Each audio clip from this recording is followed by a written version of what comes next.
We're back. The Foul Hooked Whitey and Booty, talking about East Rosebud's recent trip to Mexico, Punta Allen, Mexico. And at the end of episode 1, I touched on the difficulty of getting to fucking Punta Allen from Tulum. And it's interesting because when you go into alpine areas, you cross national forest thresholds, right? You understand what I'm talking about, right? Yeah. Designated public territory, right? You can go anywhere, walk anywhere, that whole thing. Well, to get to Punta Allen, you enter what's called, I believe, a biosphere. Like a fucking biosphere. Like the whole point, like when you're in Tulum, you can't fucking get a plastic bag. You can't get a fucking straw. You can't fucking buy any Ziploc baggies. You can't buy any fucking plastic in Tulum at all. All green, huh? Yeah, all green. Like fucking, the Jolly Green Giant green. That green. I mean, and it makes sense because that biosphere and that habitat that's part of Tulum, part of Punta Allen, and probably part of, Cozumel, which is in between Cancun and Tulum.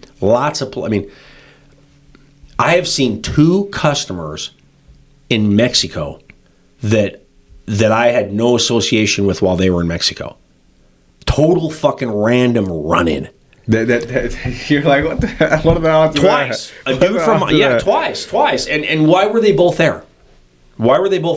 They were there because their daughters were getting married.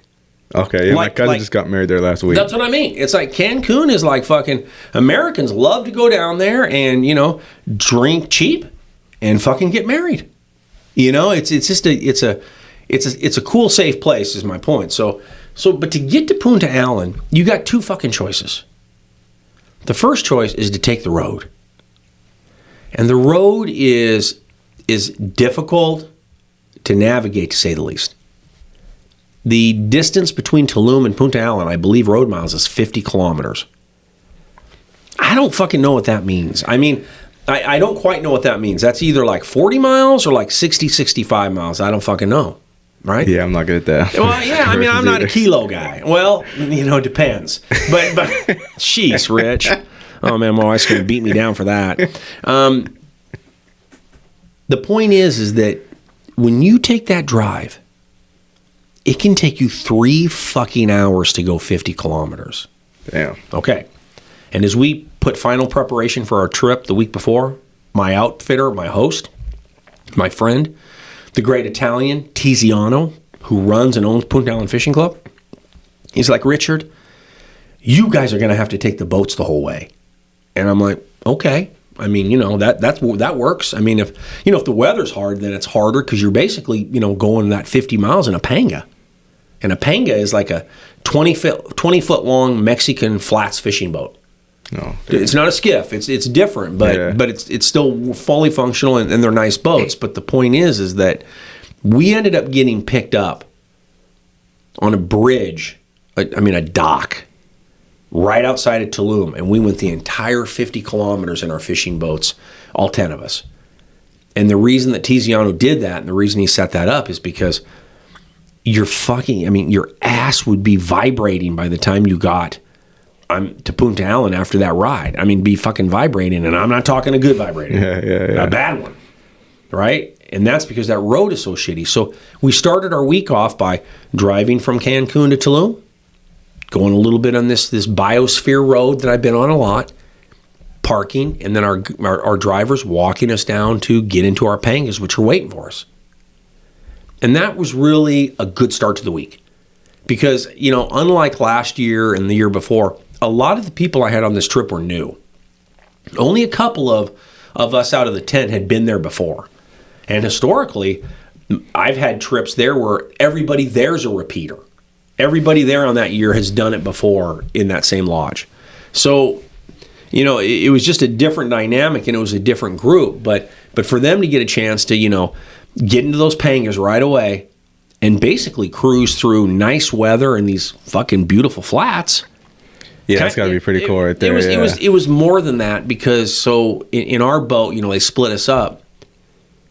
We see an eco tour. There's lots of eco tours, and that just means a panga with a fucking cloth type umbrella so they don't scorch, right? And basically they're out there looking for fucking dolphins, like turtles, like massive sea turtles are all over the place, especially that time of year. And I mean, fucking manatees, just biological life out in Ascension Bay, which is this body of water we fished. And out of nowhere, we see a couple of dolphins up breathing. And before you fucking know it, they're super curious, those fuckers.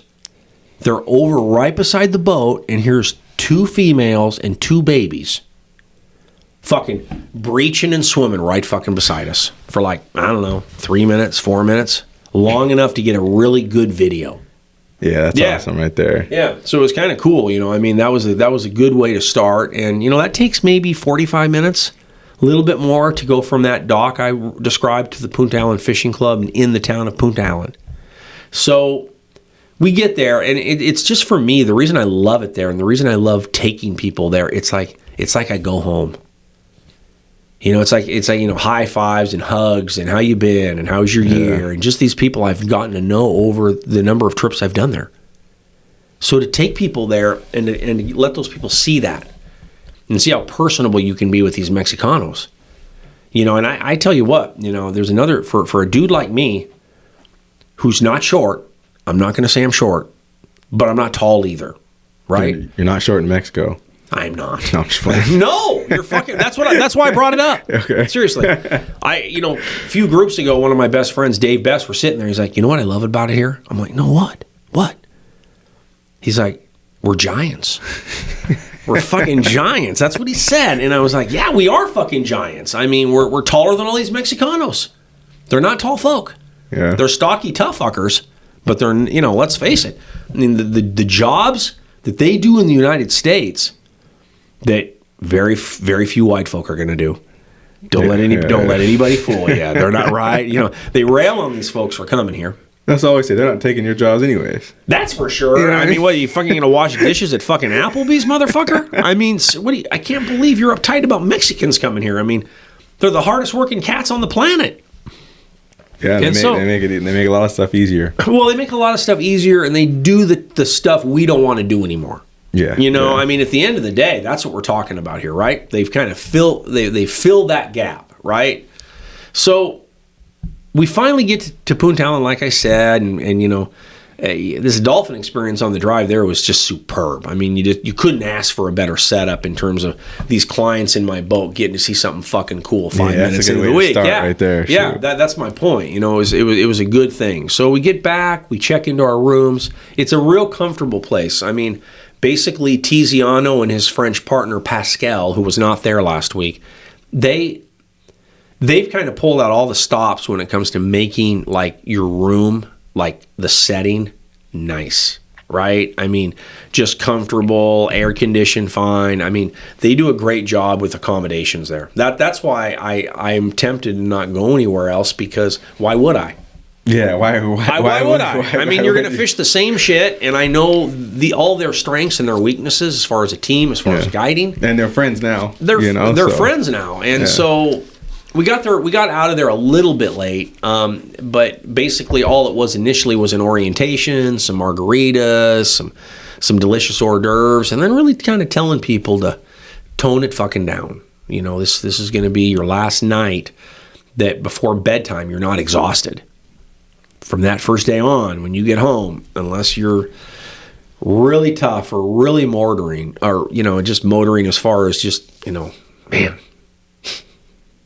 I tell you what, the best thing about Mexico to me, besides the people, is the weather, right? You get there and it's just instantly beautiful, right? All the time. And we battled fucking weather last week. That was our number one precursor. When we got there on Sunday afternoon, it's like, fuck, it's nice. It's fucking nice here. And then on Monday, my first fishing day, Sunday night at the lodge, just chill, our first big dinner together. On Monday morning, I had my favorite guide, Juanito. And fucking Juanito's like fucking Merritt Harris on the horn, but better looking. Right? I mean, he's just exceptional, right? And you know what I mean? With Merritt, he's top tier, right? Yeah, yeah. I mean, for an older guy, he's still as good as it gets. Yeah, he's good. That's Juanito. And, Juanito and I have a history. The first year I fished with him, the first day I fished with him, this motherfucker was so rude to me. He was so fucking rude to me. I'd have shot him if I had a gun. I don't know where that came from. But, I mean, it was a tough moment. He basically was belittling my casting. I mean, I'm not fucking, I'm no fucking pro up there, but I can cast. I mean, give me a break. And it was tough on me because I finally had fucking had it, and I turned around to this motherfucker, and I just beat him down. I just was like, you dumb bitch, don't you ever fight. I mean, I really lost my cool on it, and he was like, okay, Richard, sit down and relax. Sit down and relax, Richard. And I sat down, and I didn't say another fucking word to him all week. That's right. I let my wife at the time fish. So fuck it. I'm not going to stand there and take that shit from Juanito. He's a badass. He's a badass, but I'm still not going to take it. The next year when I came, when Tiziano said, okay, who do you want to fish with tomorrow? I'm like, Juanito. Because I sensed that Juanito knew that he'd gone overboard with the critique. He knew he really pissed me off, and he picked the wrong fucker on the wrong day. Right? Yeah, some people, I've taken that shit from guides before, where it's, okay, you got it, I'll try harder, sir. That whole bullshit. But he let me have it since that day, and since I stood up to him. Not only are we friends, but he goes out of his fucking way to get me on permit. I mean, it doesn't work because I'm a shitty permit fisherman, but he fucking tries like really bad, right? So I fished for the first day with Juanito, and it was cool because, I had my wife in the boat, Mrs. East Rosebud, and she's never been on this trip with me before. And one thing that's really cool about this trip in November is there's fucking turtles everywhere. Yeah, dude, that's pretty cool. Oh man, I don't mean here and there, and I don't mean consistently. There's fucking turtles everywhere. Like that first morning, there was no W. It was beautiful out. And all you would hear are these big white turtles. These motherfuckers get up to like 100, 150 pounds. Dang, how big around are we talking? Like that. Damn. I mean, big turtles. But the cool thing is when they breach, you hear that, like from fucking 50 yards away. Dang. This fucking turtle coming up and taking a big sip of air. It's fucking cool. They're in there spawning. Tiziano told me that in the month of November, the Punta Allen, authorities figure that there's as many as 5,000 of these white turtles in that bay. Dang, and that's just... Fuck, I mean... That's just where they go to breed? Well, and when you're with a woman,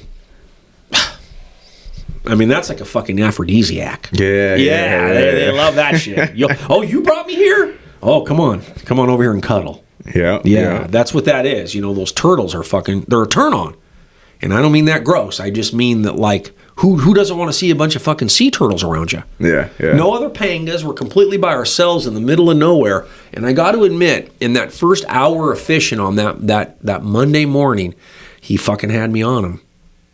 I'm talking permit. Yeah. Yep. They weren't, they were hard cast. It was kind of not enough sun when they were really kind of around. And, my casting was okay, but it wasn't spot on when it needed to be. And that's all it takes to not catch a permit. That's all it fucking takes. So we fished with Juanito the rest of the day, didn't catch anything. It wasn't, considering it was day one for my week, it was permit fishing and then a little bit of, blind casting for tarpon, which is fucking, I hate it. Blind casting and saltwater fishing becomes like, God, just, thinking it's a girl and finding a dick in a pant or something. I mean, just like, yeah, like you don't want that. Like, not at all. You understand? Yeah. Kind of. Yeah. I don't think our audience of fucking 3 does.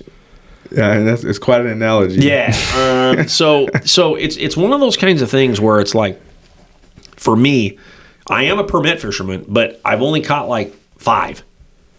And I've got a lot of fishless days for them, like that first day Monday.